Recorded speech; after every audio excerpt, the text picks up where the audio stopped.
기계가 있어요. 전기를 넣어야 사용할 수가 있어요.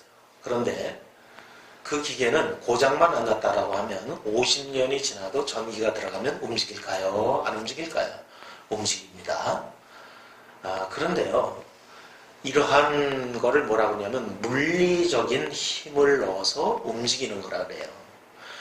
그러니까 지금 이 방 안에서 아주 중요한 수술을 하고 있다고 생각해 보세요.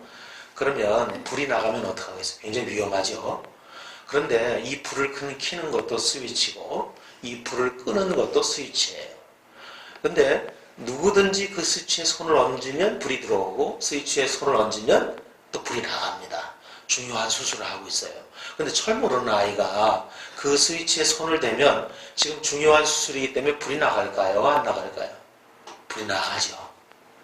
이렇게 물리적이라고 하는 것은 어떤 사람이든 사정이 어떻든 스위치를 켜면 불이 들어오고 스위치를 끄면 상황이 어떻든 불이 나가는 거예요.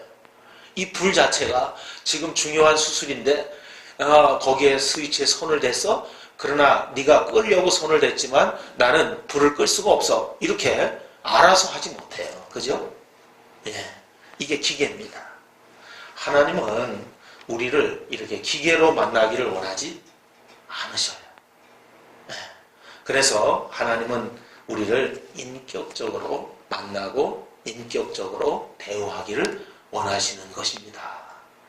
여러분, 오늘 설교 제목이 조금 그렇죠. 거기서 말씀하시는 하나님. 거기라고 하는 것은 인간의 한계를 초월한 하나님의 계시는 위치예요. 인간은 인간이고 하나님 하나님이시죠. 말씀하신다라고 하는 건 뭘까요? 피조물인 인간과 소통하기를 원하시는 하나님의 속성입니다. 그러니까 한 50년 뒀다가 100년 뒀다가 필요할 때 전기를 꼽아서 쓰는 기계가 아니라 늘 가까이서 친밀하게 인격적으로 교통하기를 원하시는 하나님의 속성이 거기서 말씀하시는 거예요. 쉼 없이 말씀하시는 것이죠. 만약에 기계를 말씀드렸는데 50년 만에 전기를 넣어서 고장나지 않은 기계를 쓸 수 있지만 사랑하는 연인을 50년 뒀다가 우리가 사랑하니까 50년 만에 만나도 똑같아요? 아니죠.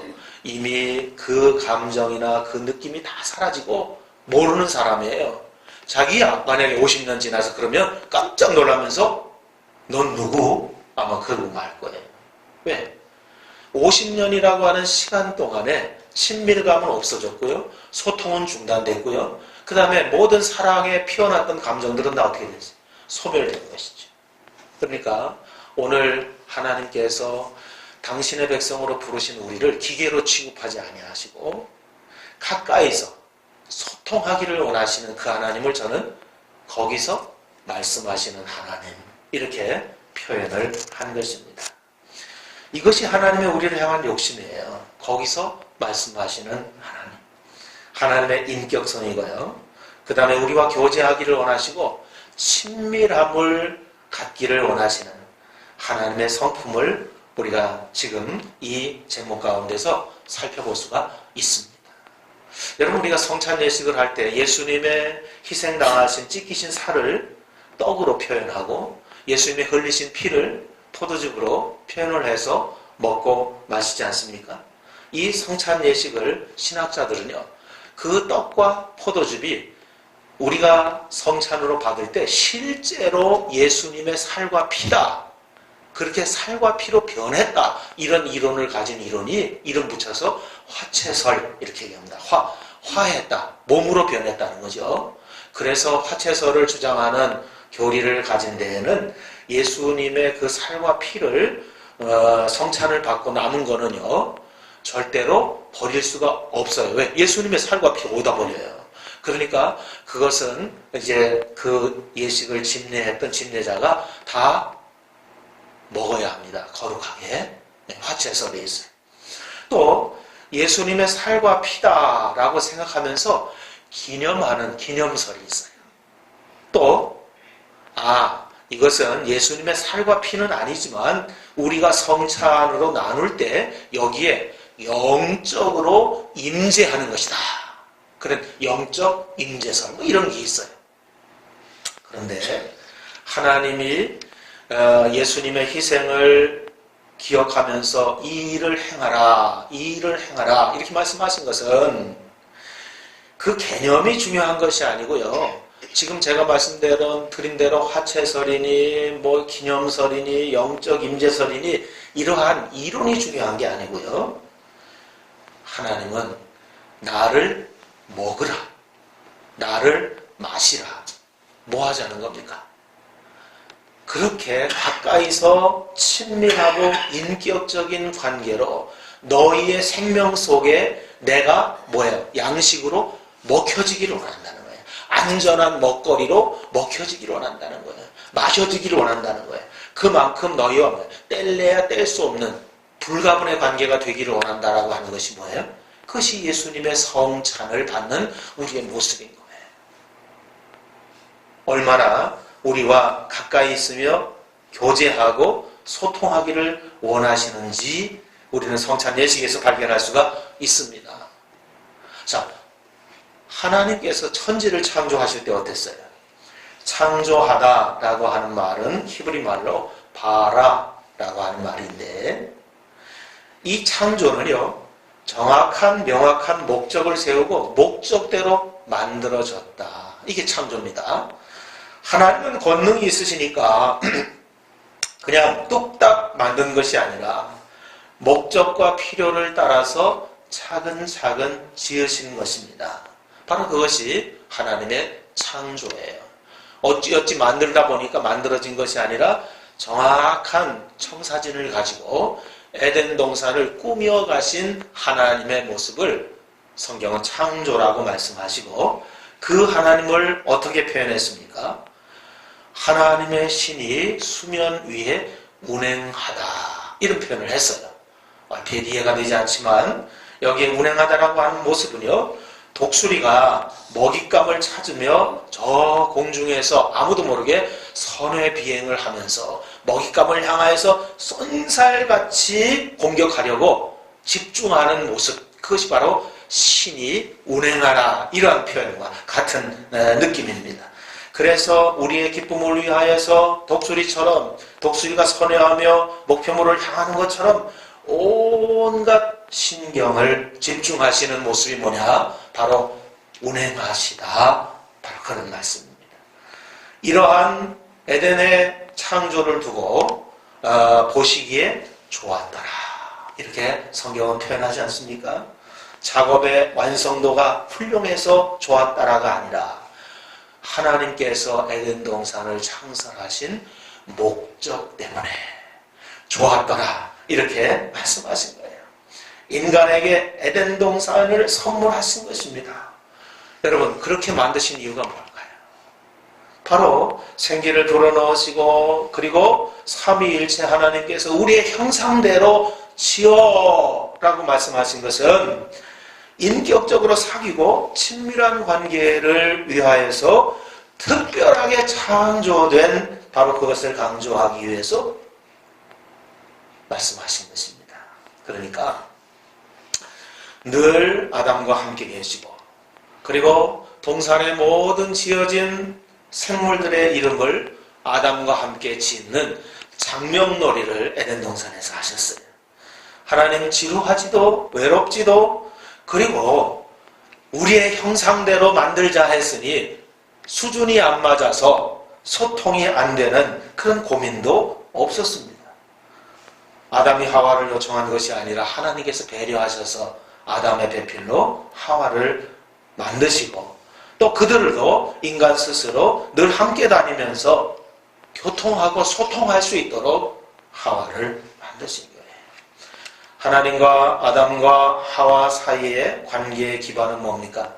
바로 대화입니다. 커뮤니케이션이에요. 소통이에요. 일방향이 아니라 쌍방향 대화를 말합니다. 그래서 저는 조금 시쳇말로 에덴 동산은 수다 동산이다 이렇게 표현하고 싶어요. 수다를 떠는 것은 그렇게 건강할 수가 없어요. 우리는 수다를 부정적인 의미로 쓰지만 수다라고 하는 것은 대화를 말하는 것이고 대화를 말하는 것은 소통을 말하는 것이 하나님은 오늘 한국교회와 한국교회 성도들과 아니 멀리 가지 말고 우리 스스로 나와 함께 수다 떨기를 그리도 원하시는 줄로 믿습니다. 기도하는 사람이 적어요. 그래도 기도하는 사람이 있어요. 그런데 그 기도도 뭐예요? 일방통행이에요. 하나님 앞에 고지서 청구하듯이 그렇게 기도하는 것이 얼마나 많은지 몰라요. 하나님 뭐 하기를 원하세요? 수다 떨기를 원하세요. 하나님도 말씀하시고 너도 얘기하고 그러므로 같이 뭐예요? 대화하고 서로를 알아가고 친밀하게. 그래서 주님은 이것은 너희를 위한 나의 몸이니 받아 먹으라고 말씀하셨어요. 걱정 말고 먹어라. 안심하고 먹어라. 이 세상 먹거리는 온갖 장난질을 쳤지만 이 나의 몸, 나의 살은 너희를 위한 나의 몸이니 받아 먹으라고. 여기에 얼만큼 대화를 원하며 우리의 속에 우리와 함께 더불어 거하기를 원하시는 주님의 간절한 요청이 있는지 생각해 볼 수 있기를 바랍니다. 정겹고 따뜻하게 소곤소곤 수다가 오가는 햇빛이 잘 드는 창가, 카페 같은 거. 거기에서 커피 향이 아주 정말 우리의 코끝을 자극하고 아주 분위기 좋죠. 그리고 따뜻하죠. 대화의 파트너가 옆에 있죠. 더할 나위 없어요. 바로 그 모습이 어디에? 에덴 동산이에요. 그러므로 에덴 동산 그렇게 만드신 이유는, 그렇게 창조하신 이유는 뭐라고요? 소통하기 위해서입니다. 여러분, 수다를 떨려면 격이 맞아야 해요. 근데 하나님이 우리의 신분을 바꿔 놓으신 거죠. 오늘 말씀 보세요. 요한복음 15장 15절에 뭐라고 쓰고 있어요? 이제부터는 너희를 종이라 하지 아니하리니. 종은 주인이 하는 것을 알지 못한다. 그래서 종이라 하지 않고 너희를 뭐라고 부른다 그랬어요? 너희를 친구라 하였노니 내가 내 아버지께 들은 것을 다 너희에게 알게 하겠다 말씀하셨어요. 종에서 친구로 바꿔준 거예요. 신분을. 왜요? 수다를 떨어야 하니까. 종에게는 종에게 할 말이 따로 있고요. 친구에게는 흉금을 털어놓고 하지 못할 말이 없는 줄로 믿습니다. 그래서 종은 지시만 받아요. 질문은 필요 없어요. 필요한 내용만 전달해요. 전체적인 계획에 대해서 알 수도 없고요. 종은 알 필요도 없어요. 친구로 격상시킨 후에 친구는 들어요, 질문해요. 또 의견을 개진해요. 갈등을 일으킬 수도 있어요. 논쟁이 필요할 수도 있어요. 이렇게 폐쇄된 닫힌 관계가 아니라 친구는 열린 관계가 되는 줄로 믿습니다. 사장은 회사 돌아가는 전 상황을 다 알아요. 그러나 부서를 맡은 부장은 그 부서만 알고 직원은 부장이 지시하는 것만 또 알아요. 그래도 일이 돼요. 그러나 경영은 안 돼요. 경영을 하는 회장, 사장은 전부 다 알아야 해요. 그리고 전부 다 알 뿐 아니라 오늘날 세계 경제가 돌아가는 것이 어떻게 돌아가는지 빨리빨리 눈치채고 접을 건 접고 새롭게 할 건 새롭게 추진하는 이러한 선택이 있어야 경영이 또 되어지는 것이죠. 뒷북만 칠 수는 없잖아요. 여러분, 친구 사이에 기본 얼개는 뭐예요? 대화입니다. 대화를 통해서 상대방의 성품에 대한 이해를 하고 인격적으로 친밀도가 높아져가는 줄로 믿습니다. 성경을 공부하는 이유, 성경을 묵상하는 이유 뭐예요? 하나님을 좀 더 알기 위해서예요. 하나님 걸 깨뜨려 오려고, 훔쳐 오려고, 도적질해 오려고, 강도질하려고 하나님을 아는 것이 아니라 하나님을 인격적으로 알면 그분이 내 아버지이시고 나의 목자이시니 그 하나님을 감동시키면 닫혔던 하늘 창고가 열리게 될 줄로 믿습니다. 굳이 창고를 뭐 할 필요 없어요. 창고에 들어가서 굳이 훔쳐올 필요 없어요. 아버지를 감동시키면 아들에게 창고의 문이 열릴 줄로 믿습니다.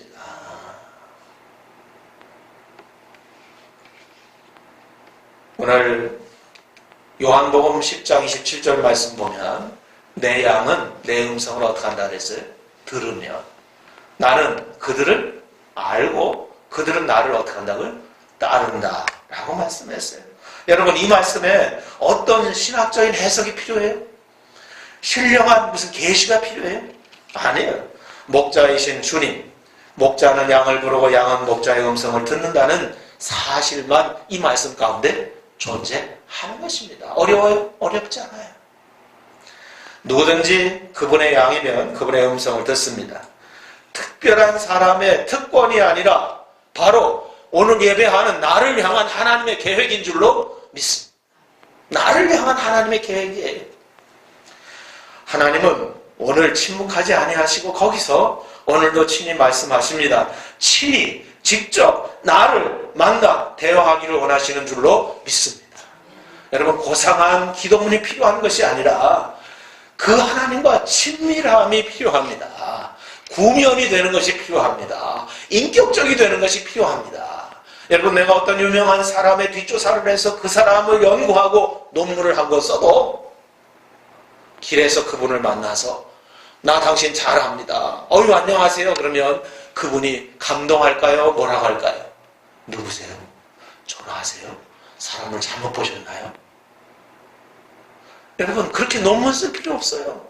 그 사람 주민등록번호 외울 필요 없어요. 그 사람 현주소 외울 필요 없어요. 단지 그냥 한 번만이라도 그 사람을 만나면 인격적으로 우리는 초면이에요? 구면이에요? 구면이 되는 거예요. 아는 사이가 되는 것입니다. 우리 하나님을 이렇게 만나야 하는데 오늘 우리 신앙이 한국교회가 이 하나님을 너무 멀리 만나고 있어요. 너무 사무적으로 행정적으로 그렇게 만나고 있어요. 하나님과 아는 사이가 되면 구면입니다. 그 다음에 만나면 만날수록 수다가 길어지면 길어질수록 오해는 줄어들고 이해는 늘어나게 될 줄로 믿습니다. 그렇게 되면 친밀감은 생기지 않을래야 생기지 않을 수 없다라고 하는 것입니다. 다시 말씀드립니다. 하나님 오늘도 말씀하세요. 침묵하시는 분이 아니에요. 숨어 계시는 분이 아닙니다. 친히 직접 나를 만나서 대화하기를 원하시는 줄로 믿습니다. 낙심하지 마시고요. 숨지 마시고요. 주눅들지 마시고요. 나는 그렇게 대단한 사람입니다. 우리의 형상대로 그들을 만들자. 그렇게 만들어진 것이 누구예요? 납니다. 못 사는 거, 못 배운 거 있을 수 있습니다만은 그것은 하나님과 구면이 되고 친밀감을 높여가는데 아무런 방해가 되어지지 않는 것입니다. 사단의 속삭임에 말려들지 말고 오늘 하나님의 음성 가운데 반응할 수 있기를 바랍니다. 여러분 시편 95편에는 뭐라고 얘기해요? 7절 말씀인데 그는 우리의 하나님이시고 우리는 그가 기르는 백성입니다. 그의 손이 돌보시는 양입니다. 그러므로 너희가 오늘 그 음성을 듣거든 하나님의 음성을 도리질하지 말라는 거예요. 거절하지 말라는 것입니다. 사랑하는 여러분, 하나님께서 이렇게 말씀하시는 이유가 무엇이겠어요? 죽은 영혼을 살리기 위함이라고 오늘 우리가 읽은 본문 가운데 말씀하고 있습니다. 너희는 귀를 기울이고 내게로 나와 들으라. 그리하면 너희 영혼이 죽어요 살아요? 삽니다. 하나님과 우리 사이에는 소통이 되도록 하나님이 그렇게 지으셨어요. 선택이 아니라 태어날 때부터요. 전도서 3장에 보면 하나님께서 모든 것을 지으시되 때를 따라 아름답게 하셨고, 잘 들으세요. 사람에게는 영원을 사모하는 마음을 주셨느니라. 하나님이 지으실 때 이미 사람 속에 영원, 하나님과 교제하지 아니하면 견딜 수 없는 영적인 공간을 허락했다는 거예요. 그래서 부자도 그 돈을 가지고 침대는 살 수 있어도 잠은 살 수 없어요. 마찬가지로 아무리 부자고 아무리 많이 배우고 아무리 자랑스러운 사람도 바로 영원을 사모하는 마음을 하나님이 집어넣었기 때문에 주님을 부정하고 하나님의 존재를 안 믿는다고 손사래를 치고 도리질을 해도 하나님께서 지으실 때 그렇게 지었기 때문에 선택사항이 아닌 거로 누구든지 영적인 갈등과 딜레마와 필요를 느끼고 있는 줄로 믿습니다. 우리가 전도할 때 저 사람은 예수 안 믿어도 부러울 것이 없을 것 같아. 우리 생각. 하나님께서 그 영혼 안에 영혼을 사모하는 마음을 빠짐없이 주었기 때문에 그것은 창조의 법칙이기 때문에 누구도 부정하거나 피해갈 수가 없는 것입니다. 여러분, 이 성경에는 하나님의 말씀이 기록이 되어 있습니다. 이 기록된 하나님의 말씀을 우리는 로고스라 이렇게 말합니다. 모든 사람에게 동일하게 주신 말씀이죠. 그런데 이 기록된 하나님의 말씀이 이렇게 설교를 통해서 성경 묵상과 연구를 통해서 내게 크게 깨달아질 때가 있어요. 그게 뭐냐? 바로 레마, 하나님의 음성이 들려지는 것입니다. 말씀이 다 있지만 내가 감동받은 말씀, 내가 깨달은 말씀, 내가 붙들고 생명을 얻은 말씀, 그 말씀이 있어요. 각자의 내면에 와닿는 영적 생명이 공급되는 말씀이 있는 것이죠. 그래서 이 갈라디아서 2장 20절에 보면은 내가 그리스도와 함께 십자가에 못 박혔나니 그런즉 이제는 내가 산 것이 아니요 오직 내 안에 그리스도께서 사신 것이라. 이제 내가 육체 가운데 사는 것은 나를 사랑하사 나를 위하여 자기 몸을 버리신 하나님의 아들을 믿는 믿음 안에 사는 것이라. 여러분, 우리는 이 말씀을 잘 알고 있어요. 하나님께서 이렇게 로고스라고 신구약 성경을 우리에게 주셨지만 불구하고 특별히 어떤 목사님 어떤 설교를 통해서 어떤 깨달음을 얻고 어떤 본문을 내가 읽고 묵상하다가 크게 깨달았을 때 그것이 부인할 수 없는 하나님의 음성으로 내게 메아리쳐 남아 있는 것은 뭐냐? 우리의 영혼을 뭐예요? 살리기 위함입니다. 너희는 귀로 듣고 내게 나와 들으라. 그리하면 너희 영혼이 살리라 말씀하신 것이에요. 여러분, 포유류 동물 중에 인간을 포함한 포유류의 뇌에서 뇌하수체에서 추출되는 펩타이드라고 하는 신경 전달 물질이 있는데 이것이 고통을 조절한다 그래요. 이것을 이름해서 우리 뭐라 그러죠? 엔돌핀이 나온다 이렇게 얘기를 합니다. 그런데 최근에 학자들이 이 엔돌핀보다 무려 4000배의 효과가 있는 다이돌핀이라고 하는 물질을 발견을 했어요. 이 다이돌핀은 언제 분출되는가 봤더니 좋은 노래를 듣고 감동했을 때, 아름다운 풍경을 보고 거기에 아주 흠뻑 취했을 때, 또는 전혀 내가 알지 못했던 진리를 깨닫게 되었을 때, 또는 유일한 정말 사랑을 발견하고 그 사랑에 빠져버렸을 때 이와 같은 다이돌핀이 생성이 돼서 감출 수 없는 감격과 기쁨이 얼굴에 만면의 미소로 번져나가죠. 그래서 사랑에 빠진 청춘들을 보고 좋은 일 있구나 아무리 부정해도 얼굴에서 퍼져나가는 미소를 이것은 통제가 안 되는 거죠. 왜? 다이돌핀이 분출되는 상태이기 때문에 그렇습니다. 하나님의 음성을 듣고 전혀 알지 못했던 진리를 깨닫게 됐을 때 영적인 다이돌핀이 우리 속에 생성될 줄로 믿습니다. 목사가 하는 설교가 아니라 내게 들려준 하나님의 음성으로 내게 로고스가 아닌 레마로 내 마음 가운데 왔을 때 예수 그리스도의 몸이 너희를 위하는 몸이니 받아 먹으라고 왔을 때 그 몸이 내게 씹혀 내게 영의 양식이 되었을 때 내 속에 뭐예요? 다이돌핀이 영적인 다이돌핀이 생성되는데 이것은 세상에서 말하는 엔돌핀과는 비교도 안 되는 4000배의 효과가 있다는 것입니다. 여러분, 하나님께서 원하시는 것이 뭘까요? 우리는 지금 예배하고 있지만 하나님께서 원하시는 것은 단순한 예배가 아니라고 성경에 누누이 얘기해요. 하나님께서 헌금을 원하실까요? 천하의 금도금도 다 내 것이라고 말씀하신 하나님은 부요할지언정 가난하지 않아요. 여러분, 거룩함과 헌신 대단한 것 같지만 하나님께서 성경을 통해서 우리에게 누누이 말씀하시는 건 뭐냐? 바로 하나님을 알기를 원하시는 줄로 믿습니다. 하나님을 알려면 그분을 만나야 돼. 구면이 돼야 돼. 연구해서는 안 되고요. 한 번 만나면 구면이 되고요. 구면이 되면 인격적으로 아는 사이가 되는 거예요. 그때 우리 어깨를 맞닥뜨려서 부딪혔죠? 그때 처음 뵀어요. 이게 아는 사이예요. 이게 인격적인 만남이 되는 것입니다. 여러분, 호세아 6장 6절 말씀에 나는 인애를 원하고 제사를 원치 아니하며 번제보다, 번제는 뭡니까?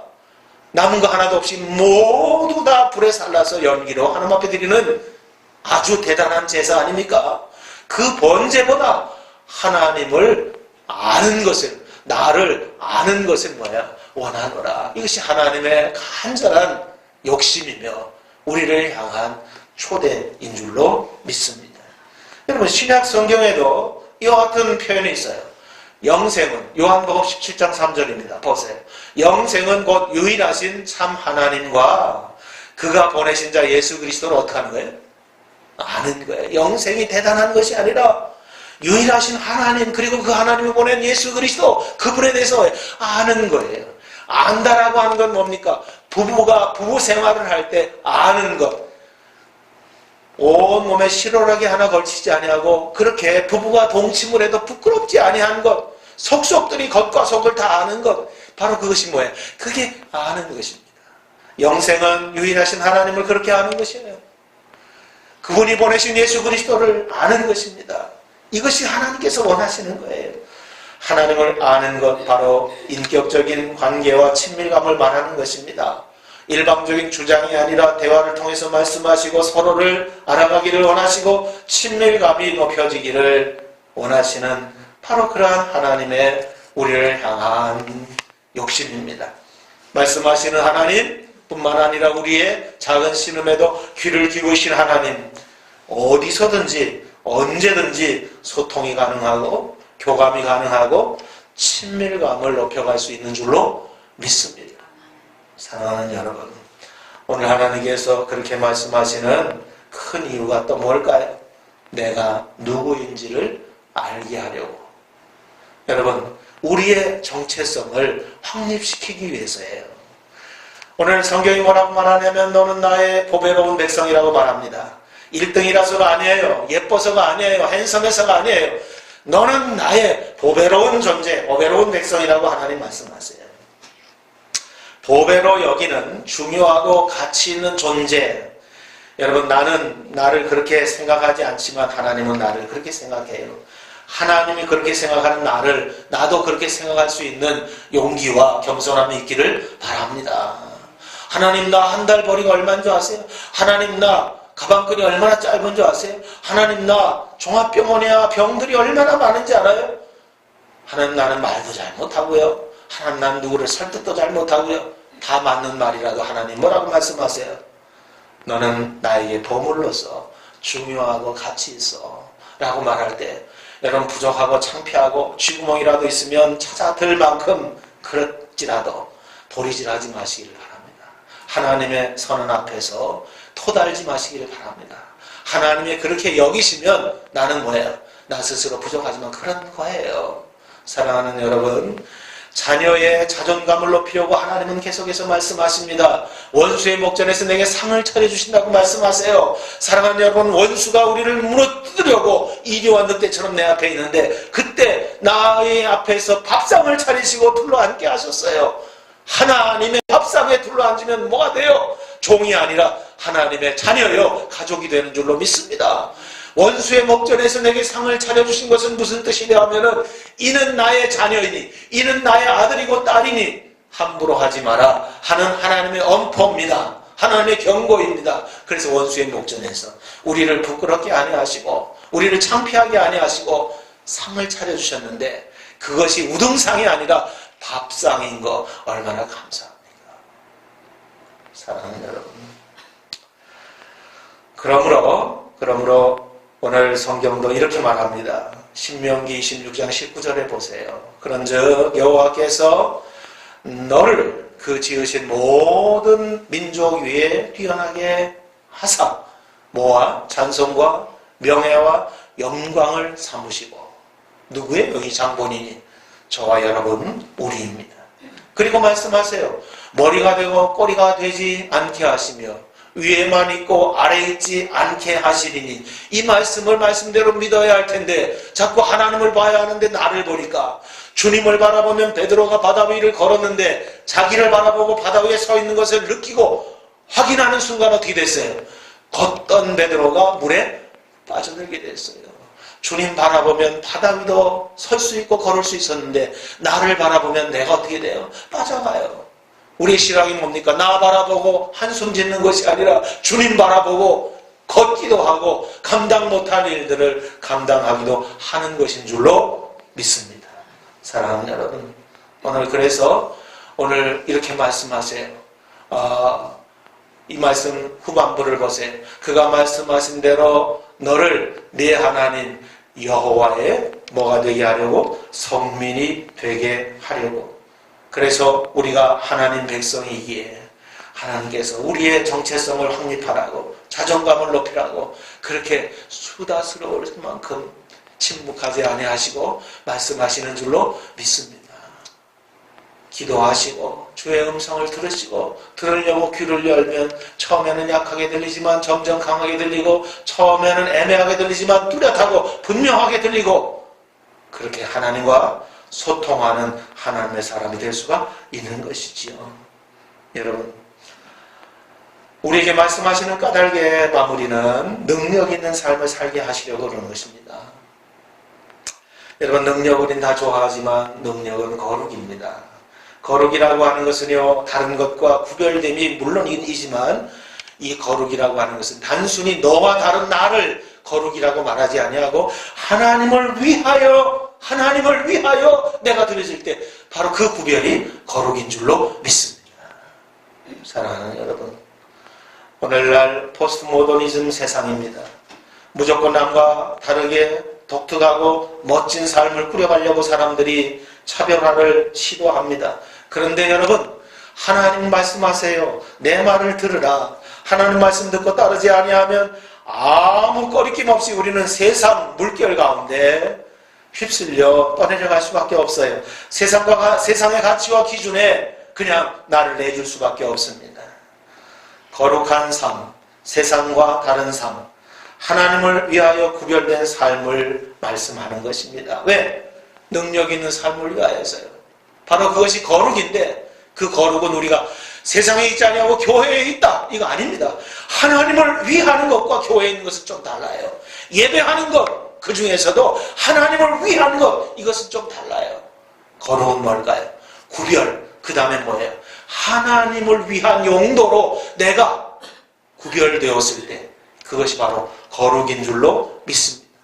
그래서 그렇게 구별되었을 때 우리가 설거지를 해도 그것은 설거지가 아니야. 거룩한 일이야. 공부를 해도 공부가 아니야. 거룩한 일이에요. 여러분, 가정에서 가사 일을 우리가 충실하게 해도 그것은 그냥 가정일이 아니야. 허드렛 일이 아니야. 빨래를 하든 밥을 하든 반찬을 만들든 뭐예요? 그것은 하나님의 일이에요. 왜? 하나님을 향한 나의 마음이 정해졌을 때 바로 그것은 구별이요 거룩이고 능력이 되는 줄로 믿습니다. 그러므로 이 거룩한 삶은 어렵지 않아요. 그리스도인다운 삶은 애매하지 않습니다. 하나님 말씀을 듣고 순종하는 것, 그것이 바로 거룩한 삶이기 때문에 그렇습니다. 사랑하는 여러분, 오늘 여행을 많이 다닙니다. 국제선 비행기를 타면요, 근거리, 그러니까 일본의 큐슈나 중국의 상하이 또는 북경이나 이런 데는요, 거리가 짧기 때문에 기내식이 안 나오기도 해요. 그러나 이외의 거리는 다 기내식이 나옵니다. 그런데 어떤 한 아주머니가 오래간만에 해외여행을 하면서 이제 기내식이 나오는 것을 봤어요. 그런데 냄새도 좋은 것 같고요. 사람들마다 다 받아서 그 기내식을 먹는 것이 부럽기도 하고요. 고민이 됐어요. 저것은 한 그릇에 얼마일까? 아주 근심스러운 표정으로 먹을까 말까 하자. 먹자. 그러면 물을까 말까 하다가 물어요. 이거 얼마 내면 돼요?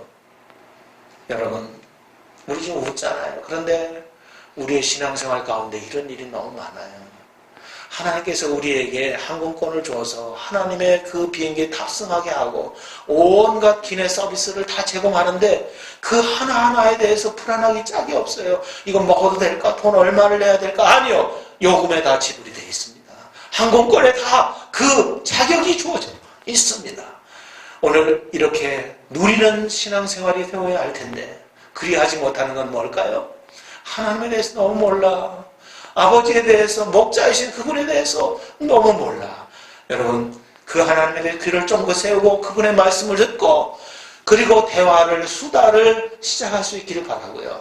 그리고 이 수다가 진행될수록 남이 모르는 내면의 소통이 있어서 친밀감이 누구를 부러워하지 아니할 정도로 하나님과 통하는 여러분이 되어줄 수 있기를 주의 이름으로 축복합니다. 기도합시다. 아버지 하나님, 오늘 하나님의 말씀을 우리가 같이 대하면서 많이 갈급하며 또 부끄럽습니다. 아버지 하나님, 피 없고 원하옵나니 우리를 고쳐주시고 우리를 새롭게 하여 주옵소서. 아버지 하나님, 무엇으로 하나님의 환심을 살려고 했던 어리석음을 내려놓게 하시고 나와 대화하기를 원하시는 하나님 앞에 대화의 파트너로 앉을 수 있게 하여 주옵소서. 하나님, 양지 바른 창가 거기에 커피 한 잔을 놓고 주님과 마주 앉는 기쁨이 우리 속에 있게 하셔서 허공을 치는 신앙생활 되지 말게 하여 주시고 하나님의 은밀하고 내밀한 것을 알아차릴 수 있는 우리의 신앙이 되게 하여 주옵소서. 예수 그리스도의 이름으로 기도하옵나이다. 아멘.